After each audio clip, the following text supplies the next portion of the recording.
Everyone, happy Friday into the Friday few. Hooty hoo! So, happy Black History Month, day two, and also, oh, sorry, I didn't introduce myself. Hi, I'm Britt. This is my channel, Britt Writerly. It's a book and author tube where I talk about literature. I talk about how it intersects culture.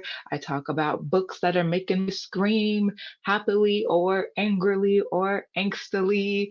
I talk about writing and the angst of writing and also being an indie author and the business of that and how it's hard and confusing and how I'm stumbling through. Emphasis on stumbling through in 2024, but we out here, we're trying. Um, if you joined my newsletter, you got a surprise this morning around 12:30 a.m. If you didn't, you missed it. But it's not too late to become a part of my troop and receive my monthly newsletter, The Monthly Trooper. Go to my website, which is linked in the bio, betrullywriterly.com, to subscribe to my newsletter. And maybe you won't miss well, not maybe, if you join, you will not miss the next exclusive goodie. If you didn't join, you missed it. But don't miss the next one. So, now, it is day two of the Missy Elliott Readathon created by Shay at Shay with the Hobbies and co-hosted by Day over at Hey It's Day and Deidre over at Shade Tree Reads. If you are not following all of them on social media and on Instagram, social media on YouTube and on social and on Instagram, you're probably missing some things about the third annual Missy Elliott Readathon. The theme this year is iconic. No, that's not it. The Royal, the Royal ME. Yeah, the Royal ME. Happy Friday. Happy Friday, Deidre. Happy Friday. Not Deidre, sorry. Happy Friday, Vina. Literary Lady, Tess. Uh, hey, Shay, don't worry. Sit back and relax while I sing your praises. So, and tell me if I get anything wrong, but I do have a cheat sheet. So look at this.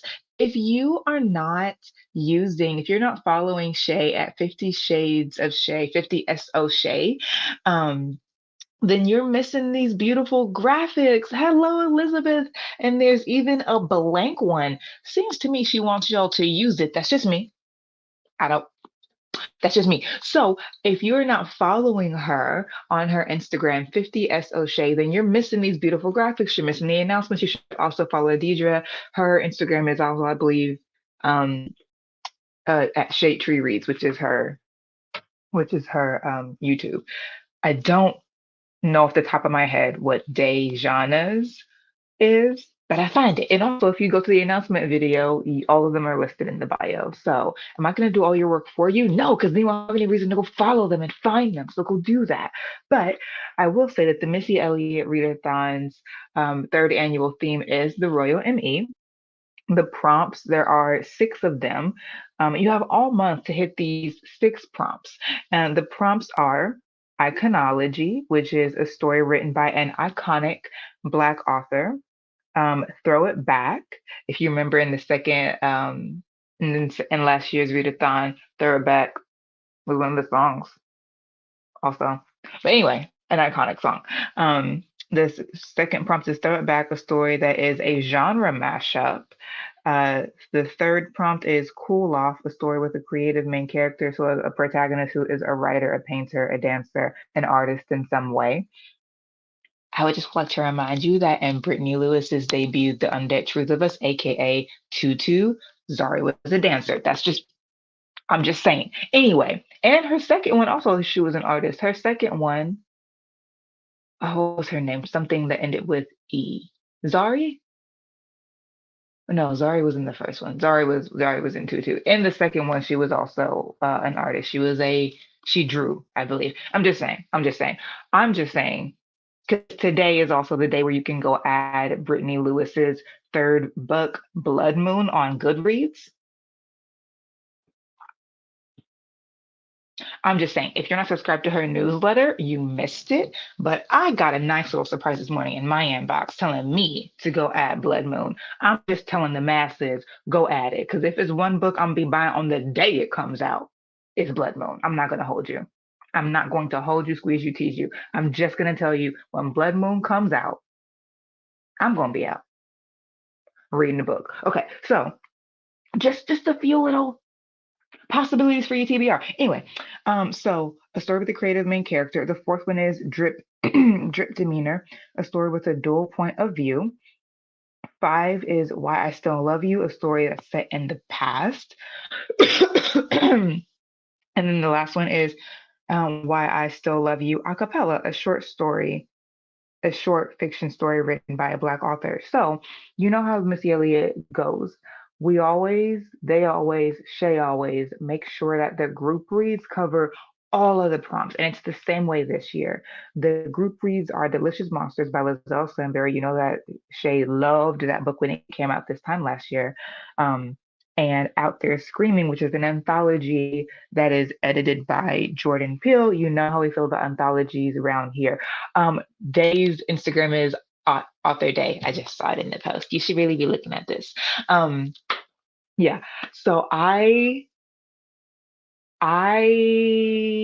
just think y'all should absolutely be out there reading Delicious Monsters, reading Out There Screaming. It's just a really good way, as readathons always are, to not reread a book you've already read for the sake of paying all the prompts, but to really try and have a new experience. So even if you have read Delicious Monsters, as we learned in Long Division, unless you've read something 3 times, you haven't read it. So I'm just saying there's that. But also you have the chance to decide to read it with new eyes, focus on a different character. But then there's also Out There Screaming. There's so many new authors that you can find in anthologies. This one, I believe, is star studded, so not necessarily, but anthologies, seeing them in a new genre. Long form fiction is different from short form fiction. So get after it. Anyway, as you can tell, I'm trying to get y'all to do what? Right. Participate before it's too late in the Missy Elliott Readathon. It's day 2. Get after it. Okay. Hooty hoo! How do I keep up with all the prompts? I cheat because I don't want to get it wrong.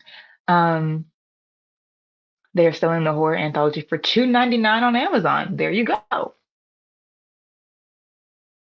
I just got my audiobook copy of Tender Beast from the publisher. Great! Great. If you don't follow Lizelle on Instagram, and she's on Instagram and TikTok, you're really missing a treat. She's out there. She is out there. She's like doing cosplay of her own characters. It's so fun. You need to follow her. It's really, really fun.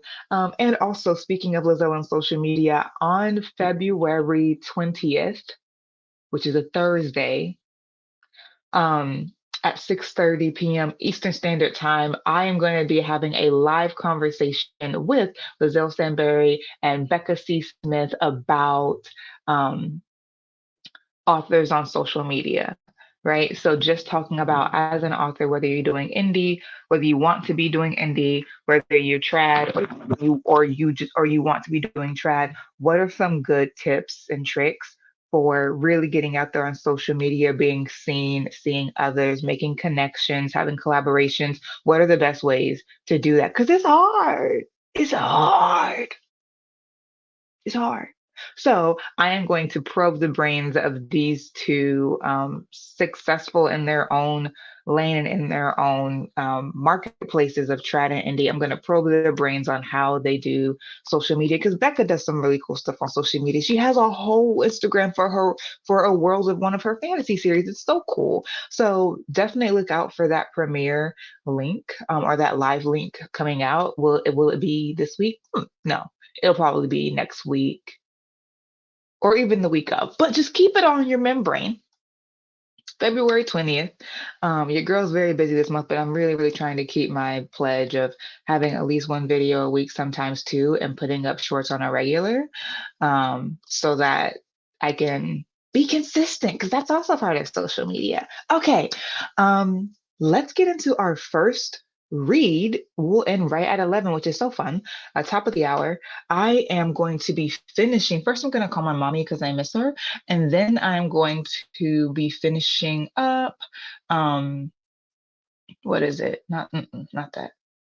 The Gardens of Eden by Rosie Lee, narrated by Bon Turpin. I'm really enjoying it. I talked about this last year, last week. And I told y'all that I was going to talk about it on my Girl What You Read in Volume 2, and I am. I wanted to put it up yesterday, but I was so very busy. And honestly, and in transparency, this is just a very busy quarter of the year for me because this is my last year of grad school, and I'm very busy and I'm getting very overwhelmed. So I'm trying to keep the goals that I set, but full transparency, my head is bobbing up and below the water. It really is. So if I say I'm going to do something and I don't do it, know that I hate that I didn't meet that goal, but I also just am struggling. I literally bought this comfort hoodie that I saw on Instagram. They were like, oh, it's good for stress and anxiety. And it's like, it's weighted. Now, is it really weighted? No, it's not heavy. They say it's slightly weighted, by which they really mean the fabric is thicker and it's oversized. Sorry, all this coughing is ticking me off because if I find out that the woman who did my locks yesterday got me sick, I'm gonna be mad because she kind of coughed right on me at one point. It was an accident, it caught her off guard, but she was twisting my lock and she just and I literally was like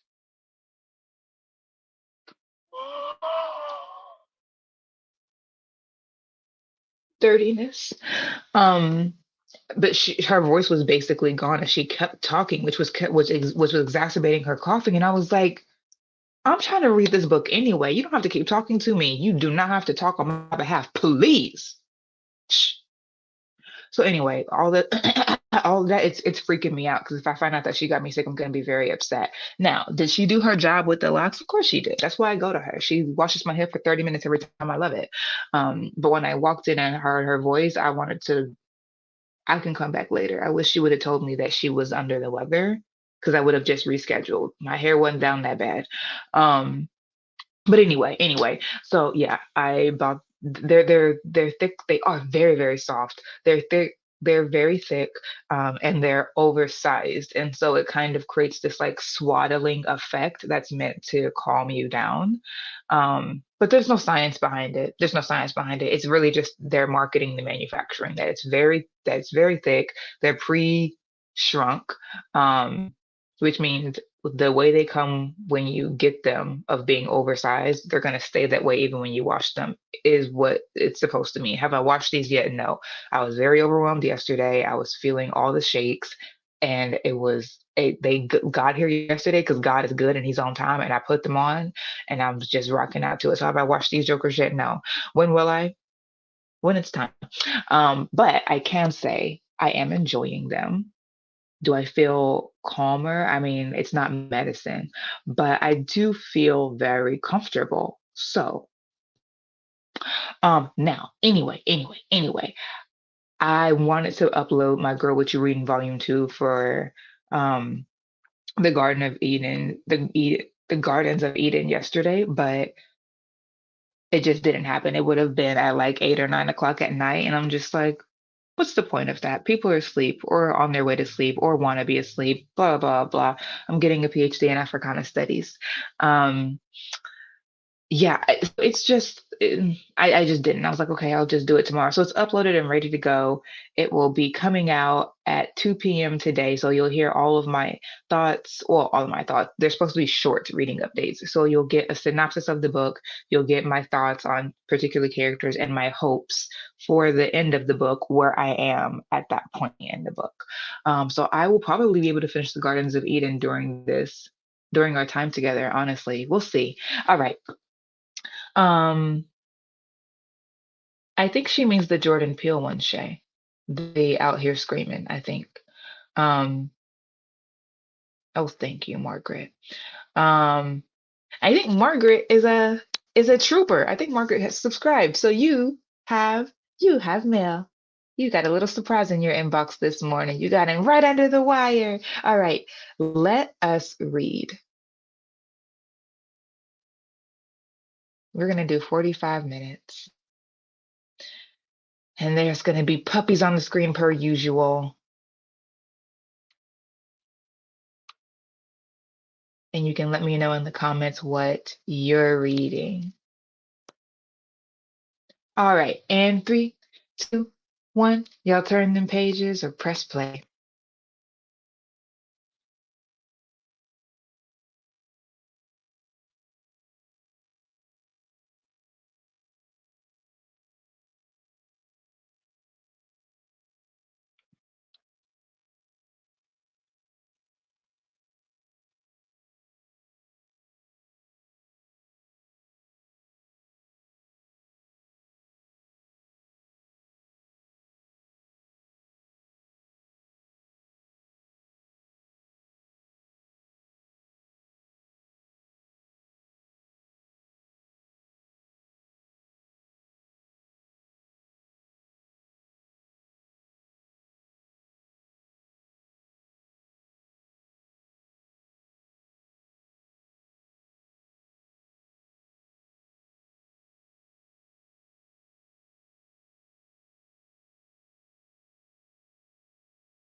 Let me know if y'all can hear me.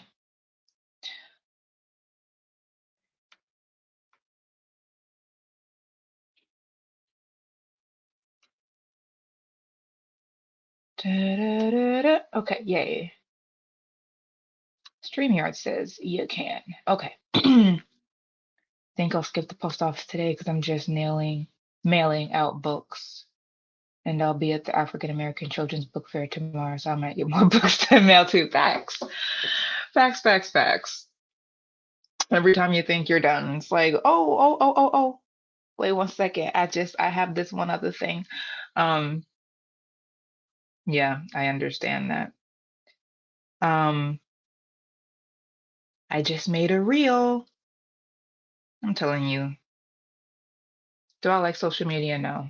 Is it a necessary evil? It has proven to be both necessary and evil.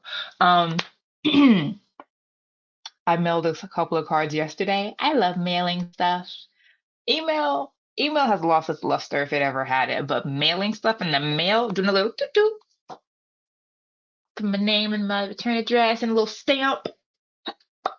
Love it. Oh yeah. I mean I remember I told you I was sending books to, but I didn't. I sent them, but I just bought them from Amazon and had them delivered to their house. I didn't actually have to put anything in the mail myself.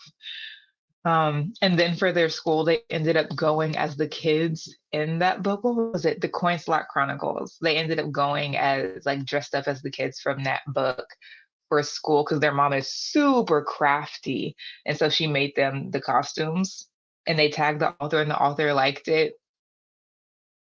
It was so cute. Um, I go to Brown. Listen, take your time. Take your time.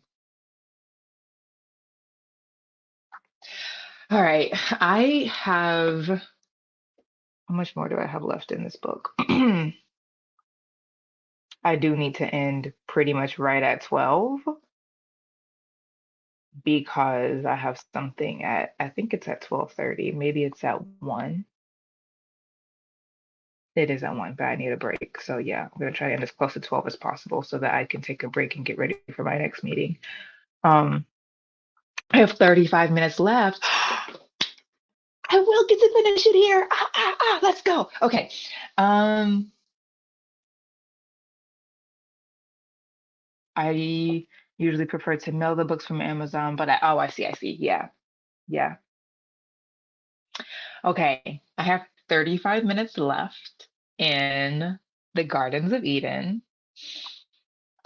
How am I feeling now?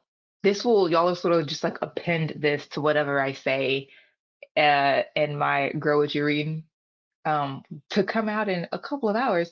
But how I'm feeling about it is I really wish that we got an intervention for Martha earlier.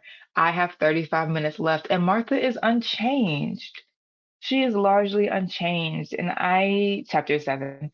Um, let me not say too much more. I don't want to spoil nothing for you. Well, I already said Martha's unchanged. I'm sorry. Um, and it's not for lack of people pulling her card. She just got her card pulled by. Oh, I can't say that. That'll be a spoiler. Oh, there are spoilers in the Girl What You Read in Vietnam. I tell you when the spoiler starts, and I say I'm gonna wave when it ends, but she never waved. Potentially because it never ended, but also because I completely forgot to end it and then come back to more general thoughts. Um, but in general, my thoughts were I really wish that in the way that I see kind of most of the characters, Ruth and Martha definitely from the beginning of the book start like they know that where they are is not where they want to be and they want to make shifts. Naomi is thinking of that in a hypothetical way that becomes actual 55% of the way through or so when she meets a certain somebody. Well, not even when she meets them, when she has a secondary interaction with someone that she'd met before. Oh, okay, cool. So when she meets Nicholas, Naomi is like, okay, in the beginning, Naomi's like, I want to have my own happiness. I don't want to be so concerned about Ruth, but that doesn't lead her to any material thing.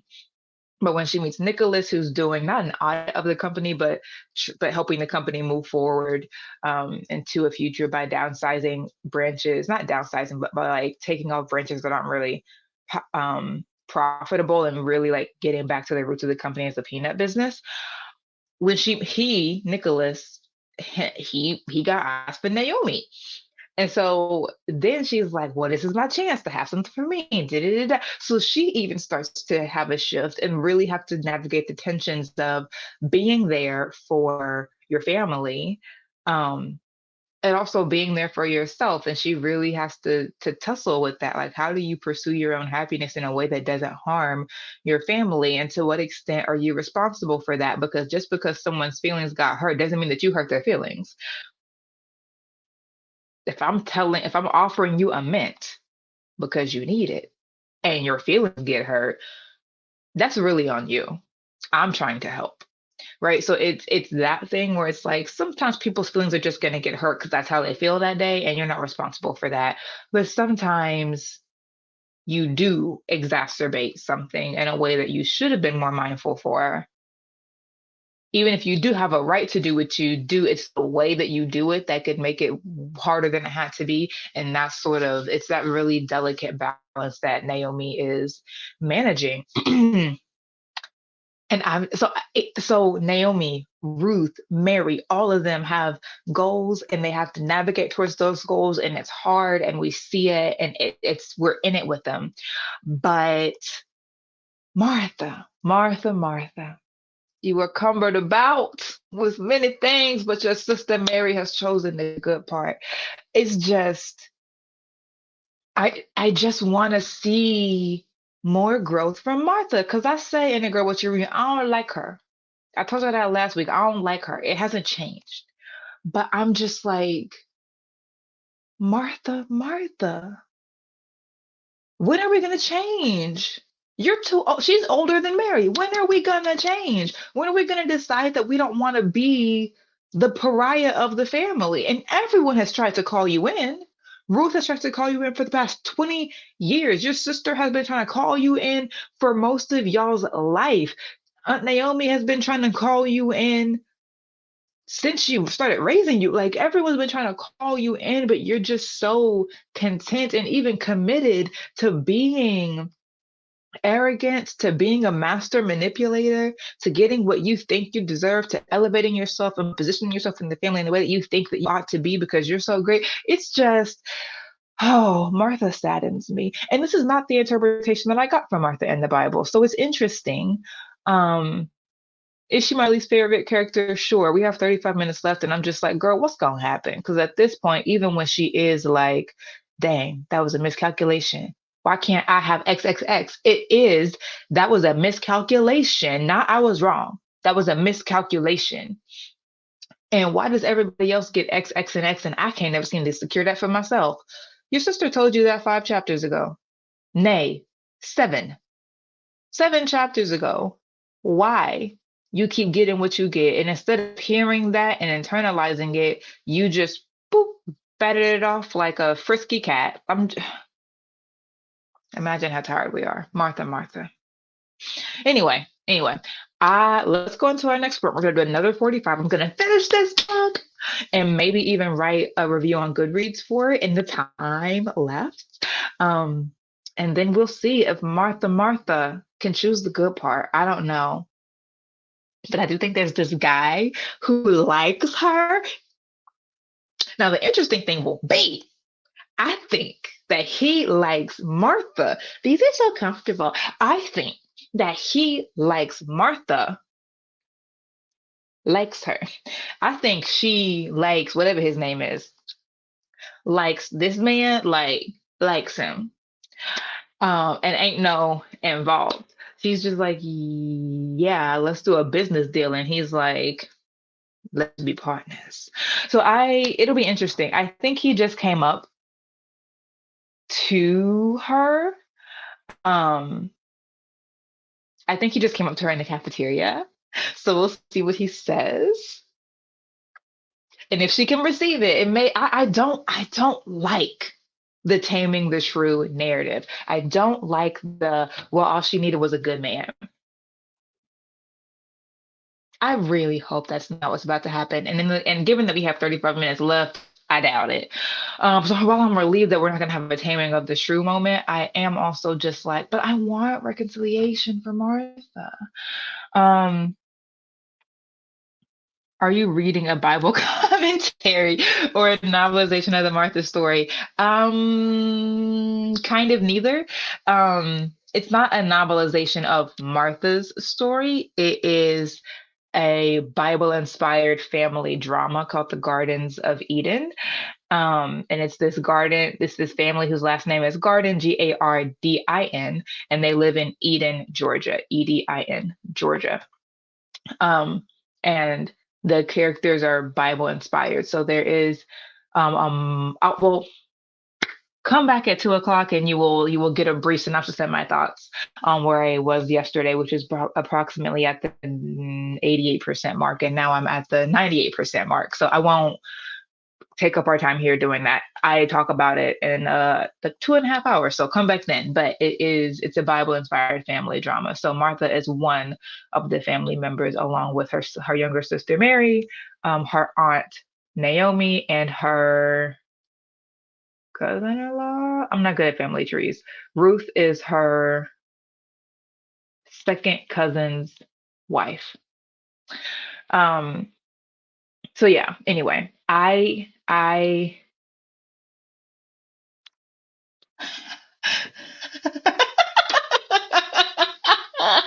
it's Vina.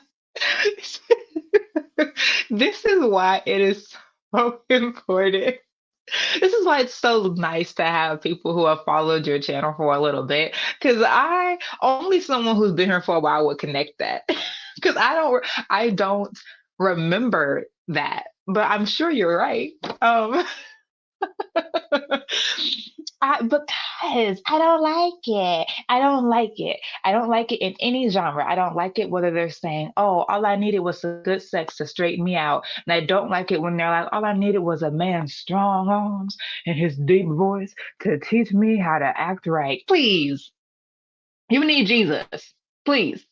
So, and if any genre was going to say you need Jesus, not no man, it would be this one, Christian fiction.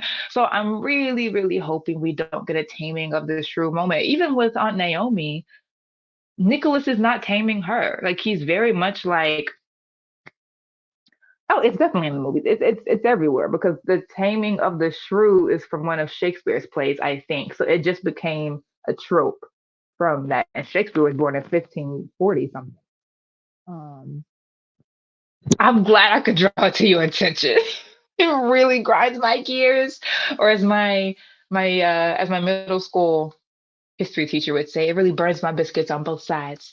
I just really hate it. I don't like what it says about women, and I don't like what it says about women. And I understand that the shrew character is harsh, and that she does sort of like isolate people with her whatever, her demeanor, her attitude, her way of speak. Like I get it, but to say that the way to remedy that or to address it is through a man, I don't like that. I wish that we could address it through platonic love. I wish that we could address it. I'm not sure that's accurate. It's an offshoot of the sassy sapphire trope. I feel like Taming of the Shrew um, is a thing from one of Shakespeare's plays. Let me not lie to you, but I am over 50% sure of that. Taming of the Shrew. Taming of the Shrew. Taming of the Shrew. Thank you very much. Yeah, it's a play by Shakespeare, written between 1590 and 1592. Um, so yeah, the ballad tells the story of a marriage in which the husband must claim his headstrong wife. Life through the story features a family with two sisters, the youngest one is seen as mild and desired, and I guess the older one is the opposite of that. So yeah, it's post. The sapphire thing is later historically than turning of the year.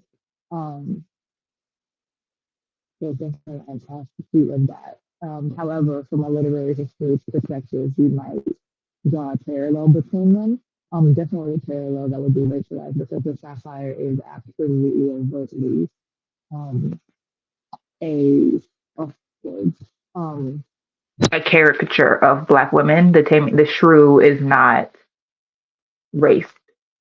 but anyone could be a true. I mean, original true obviously was a European woman. So yeah, Um, I don't like historically. It doesn't. Those are two very separate things in geography and history and culture. But from a literary history perspective, we might make a parallel and say what are the similarities between them. Um, so yeah, anyway, I really hate, and also there's nothing about taming the sapphire. The thing is that she is untamable, whereas the shrew always has someone who wants to tame her. Anyway, um, so I just wish that we could talk about, first of all, not taming somebody. They're not an animal. But second of all, having like I wish that Mary coming to Martha and saying, "You're stressing me out," was enough for Martha to calm down. I wish that she had a moment with Ruth where Ruth was like, "Can you just tell me what exactly has you so pissed at me that for 20 years I've done nothing but care for you and you've still been nothing but a class A little jerk to me?" Like, I wish that that was the moment. And again, I have 35 minutes left, so I'm really not convinced that uh the name of the guy starts with an oh, I can't remember his name. I'm not convinced that he is going to be able to tame Martha in 35 minutes. I hope that doesn't happen because right now I really, really like this book and that will leave a bitter aftertaste for me. I'm already going to feel a way if Martha doesn't get redeemed at all, but I'm going to feel a really like it, that will break my belief. Like that I can't suspend disbelief that a woman who has been this way for literally her entire life from a conversation with a man is going to be tamed. Now, if he says something to her that gives her a revelation moment, and then we have a prologue that's a year later and we see some changes, sure, I can buy it. But I'm not going to believe that in the next 35 minutes or in the next conversation, Martha will be tamed. And again, I really hope that he is not the one to tame her. I really would love for her to just listen to her family who has been coming to her and meekness of spirit for this entire book. And not meek as in weak, but like meek as in I'm really trying to reconcile with you. That doesn't mean I'm not gonna call you on your crap, but I'm trying to call you in, not call you out. So anyway, we'll see. Will Britt get what she wants? TBD in 4 to 5 minutes. All right, let's do it.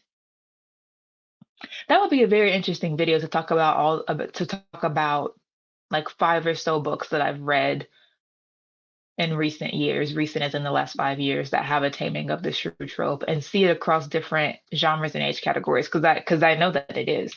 That'd be very interesting. Will I do it? I don't know. Not that I won't. I just don't know.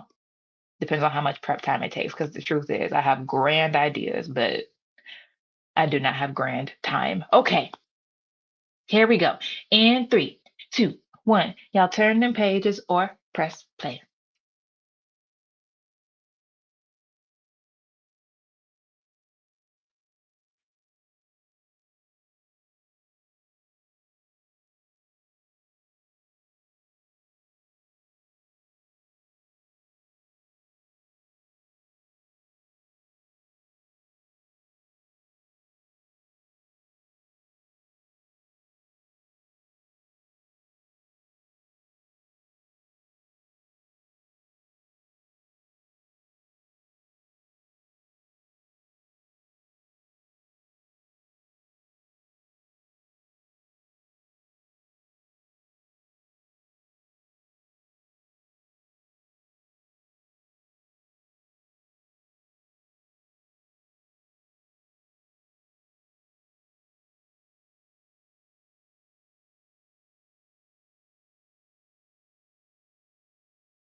All right. That's our last sprint. A little bit over the hour. Hey, Dejana. Um, that's our last sprint. Um, how did y'all do? I have 15 minutes left because I stopped to post. I'm really trying to be consistent. So I stopped to post. TikTok doesn't let you like play different stuff while you're on the app, even if you're not listening to a video at the moment, whatever. Anyway, so I have 15 minutes left. Did Martha have a taming of the shrew moment? No. Did what's this OG is his name. OG did ask her out on a date, but that's not why she got some Ackroyd juice. She had been thinking about the different things her family had been saying to her. And then Naomi's new man said something to her that was basically like, I get that as a doctor, you have to make quick decisions in crisis and judge things. Um, and then you act on it and you save a life. But what would happen if you misdiagnose somebody quickly? Would that not set the patient back? Could that not even kill the patient? You need to slow down with these assumptions you're making about people. Because from what I've seen, it's isolating your family and potentially doing them harm. And you do it a lot. And I was like, well, shoot, Nicholas earned his keep in that moment to me. Because before I was like, I mean, Nicholas, take or leave. But when he pulled Martha's card sitting there on that couch, reclining in his ease, I said, okay. He said, I'm really here.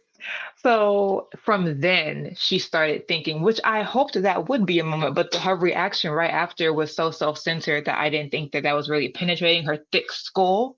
But that's how it goes. We have our reaction in the moment for defense, and then later we process, and that's what happened. So I'm happy.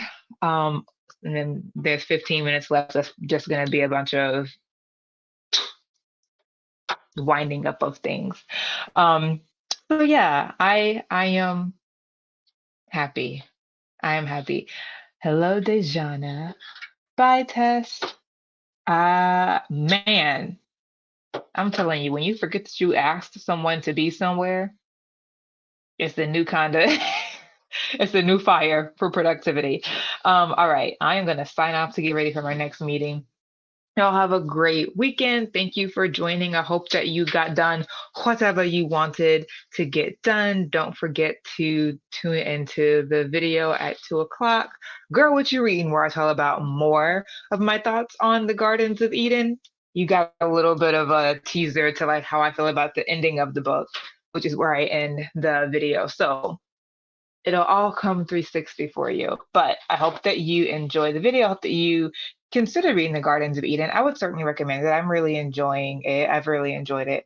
I think that I would actually read it again. So anyway, y'all have a lovely weekend. Drink water, mind your business, and be careful because the sickness is circulating. Bye.